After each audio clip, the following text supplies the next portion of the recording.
Operation सिंदूर के बाद एक बार फिर से पूरे देश में हमारे सुरक्षा बलों की जयकार हो रही है और ऐसे में सेना के शौर्य और साहस को जब सलाम किया जा रहा है तो वो देश में बड़ी खबर जिसकी गूंज है, जरा वो पहले समझिए आप। उन्होंने हमारी बेटियों के सिंदूर उजाड़े थे, हमने उन्हीं की बहन भेज करके उनकी ऐसी की तैसी करवाई। बहुत ही शर्मनाक बयान है उनका। इस 142 करोड़ के देश में कोई भी इस प्रकार की टिप्पणी करती है तो उससे बुरी बात है। ये मध्य प्रदेश की जो बार बार इनका चाल चरित्र और चेहरा बीजेपी का देश देख रहा है और समय आएगा जब सबक सिखाए। लात मारना चाहिए। आप उसको आतंकवादियों की बहन, पाकिस्तान की बहन गए तो लाज नहीं आती आपको, शर्म नहीं आती आपको? ऐसे मंत्री को, ऐसे नेता को, ऐसे कार्यकर्ता को कम से कम 6 साल के लिए पार्टी से निष्कासित करके एक इतिहास है।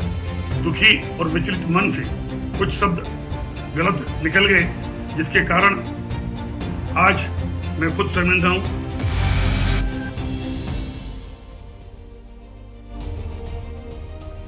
ये बड़ी खबर है जिस पर आज मातृभूमि में मैं बात करने जा रही हूँ। मध्य प्रदेश सरकार में ये जनजातीय मामलों के मंत्री हैं, इनका नाम विजय शाह है और विजय शाह जो हैं वो देश की बेटी का अपमान कर रहे हैं, देश की वर्दी का अपमान कर रहे हैं, देश की सेना का अपमान कर रहे हैं, क्योंकि वर्दीधारी एक बेटी में उन्हें सिर्फ और सिर्फ एक मुसलमान नजर आ रहा है और उस मुसलमान से वो आतंकवादियों की बहन कर्नल सोफिया कुरैशी को करार दे रही है। ये वो विजय शाह का शर्मनाक बयान, जाबाज का धर्म तलाश कर विजय शाह ने जिस तरीके की सियासत की, उसके बाद जाहिर सी बात है मामला आगे बढ़ना ही था और वही हो रहा है। कर्नल सोफिया कुरैशी पर मध्य प्रदेश के मंत्री के विवादित बयान, ये मामला अब देश की सर्वोच्च अदालत सुप्रीम कोर्ट तक पहुंचा है।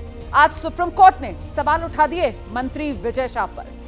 सुप्रीम कोर्ट की तरफ से कहा गया कि एक संवैधानिक पद पर बैठा व्यक्ति ऐसा बयान कैसे दे सकता है। इसके पहले हाईकोर्ट ने भी कहा मध्य प्रदेश के मंत्री की भाषा गटर छाप है, नफरती भावना को बढ़ावा देने वाली है, कैंसरस, ये वो शब्द हैं जो अदालतों की तरफ से इस्तेमाल किए गए हैं मंत्री विजय शाह के इस बयान के लिए, इस भाषा के लिए। इसीलिए आज पूरा देश सवाल पूछ रहा है, मातृभूमि के लिए बलिदान देने वाले सैनिकों पर ये जो सवाल उठा रहे हैं, क्या वो मंत्री विजय शाह कुर्सी पर बने रहने के लायक हैं?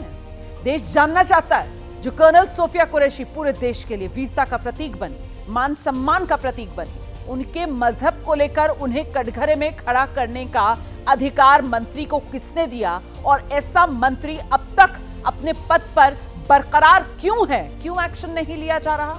जो कदम मध्य प्रदेश सरकार को उठा देने चाहिए थे, वो कदम अदालत के आदेश के बाद उठाए जा रहे हैं। मध्य प्रदेश सरकार निकम्मी और नाकारा हो गई है क्या?